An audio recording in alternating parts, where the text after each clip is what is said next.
Malam Abdul Jabbar. Dalili fa ba fa jinginawa yayi ba, ilzami yayi. Yace wannan maganan idan ta tabbata kuna nufin kaza kenan. Abinda ba kawai yake cewa kenan. A sani na. Kuma har yanzu ba wanda ya gaya min sabanin haka. Wannan maganan in fa kuka ce haka ya inganta, to fa kuna nufin kaza kenan. Aka zo aka haɗa mashi shari'a, aka ce ya ce kazan. Ko aka ce ya ce kazan, ilzami fa yayi. Idan kuka ce kaza fa kenan, sai aka ce ya ce kazan. Kazan da yake kokarin ya kore ko? Aka yi masa hukunci akan haka, aka je aka daure shi saboda ba ya da ƙarfi. Ba ya da ƙarfi, ba ya da kowa. To yanzu ga masu kowa na duniya suna faɗin ƙazaman maganganu alal janabi tahir. Ba fa wannan lafazin a hadisin Bukhari, kaddara ma hadisin Ummu Haram din ka ɗauko shi, ba fa inda a hadisin Ummu Haram aka ambaci kwarkwata fa. Babu fa. Ina fatan an fahimta, babu.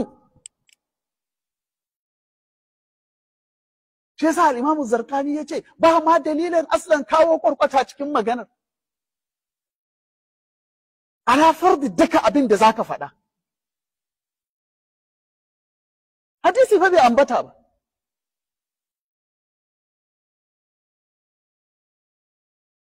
Ina fatan mun fahimta.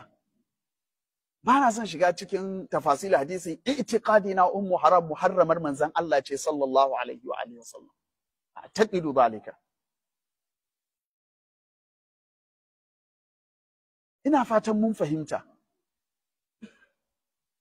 Sura gaskiya wannan abubuwa ne masu haɗari. Muna buƙatan ƙara ladabi tare da janabin manzon Allah sallallahu alaihi wa sallam. Idan har mutum zai zo yana yawan karanta abasa wata walla a sallah, bai ce komai ba, kawai yawan karanta abasa wata walla yake yi, sai na Umar ya zane shi ya ce akwai wani abu a cikin kansa. Dan me in zai sallah Qur'ani ne fa yake karantawa.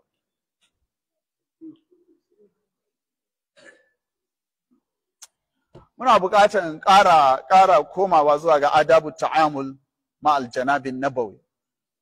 Muna buƙatar ƙara komawa zuwa gare shi. Mu ƙara fahimtar yaya ladabin mu'amala da aljanabu tahir. Sallallahu alaihi wa alihi wasallam. Sallallahu alaihi wa alihi wasallam. Allah ya taimake mu. Allah ya taimake mu. Ina gani ya kabin